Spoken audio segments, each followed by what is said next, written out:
a police car. I need to watch my speed. Recognizing a Kansas City, Missouri police car might be getting a bit more difficult. Ford Crown Vics have been driven by KCPD for over 25 years. However, production of this popular police cruiser has ended. Therefore, KCPD is looking at several new cars. Fleet Operations Commander, Captain Don Sight. The most important factor from our perspective, we're going to do a data-driven analysis of these vehicles where we can track from the amount of oil they utilize to the amount of fluids put in the vehicle, gasoline, etc., all those cost factors in addition to what the maintenance costs are. And then the bottom line is how durable these particular cars will be. So looking at it from that standpoint, it's important that we do get a fair amount of all different models that we're testing so we can put them all through the rigors of what we do every day in our jobs. We have to basically develop our own history and find out which works best for us.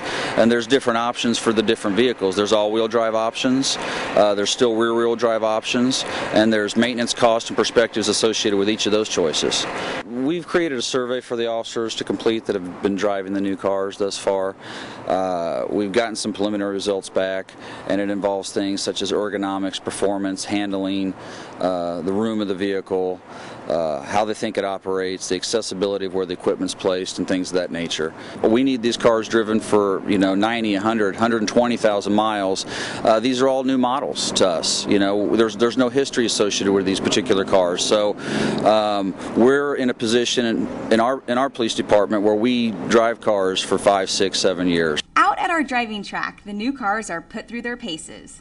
Driving instructor, Scott Throckmorton. We do an ABS lockup with the cars. We're bringing them in at 30 to 45 mile an hour in that range, doing an emergency ABS lockup, and it's a repeated practice where the officers use the cars really hard. So there's a lot of forces that we're putting on the car, getting them to stop super fast as we possibly can, locking up the brakes. Any time that we would come up on a repair, if we're seeing excessive wear or excessive problems with the cars during our Nevo course, steering the cars through a very tight situation, doing it over and over and over, we ended up having a power steering pump overheat.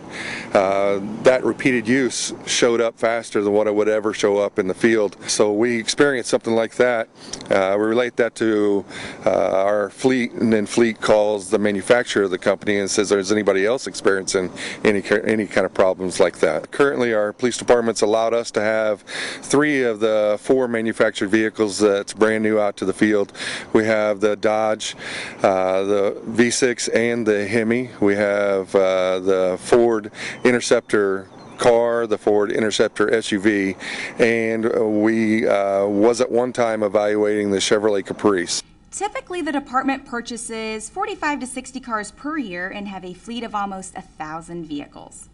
I'm Officer Shelley Gaddis. Have a safe week.